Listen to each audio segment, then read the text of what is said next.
Hello, welcome back to my YouTube channel. Ituturo ko ngayon yung bago sa VPN na Smart No Load. Pwede rin sa token text. Ganito, umpisa natin i-open ay ang VPN.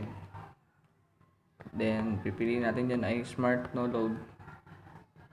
So, connect tayo.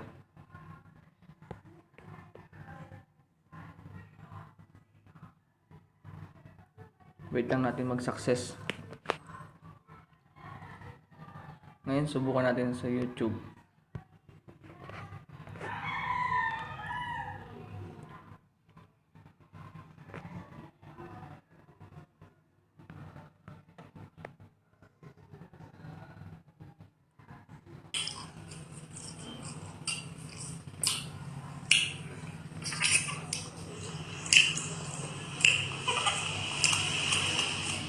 So ayan guys, gumagana siya. Malalaman natin kung hindi siya gumagana. Try natin yung disconnect muna. Disconnect.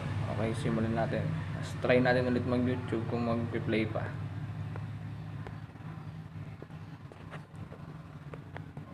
Yan, loading lang siya kasi wala tayong VPN.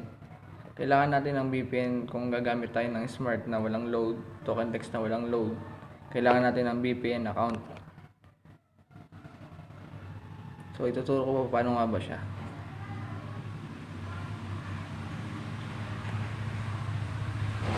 Yan, connect.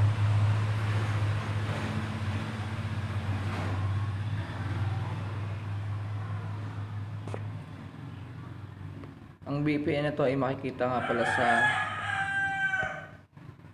Play Store. Yan, diyan natin da-download yung VPN.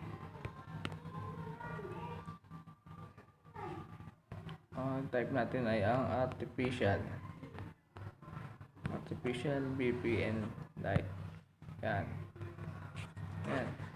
Ito ang i-download nyo. Ganun lang kasimple guys. Pwede siya.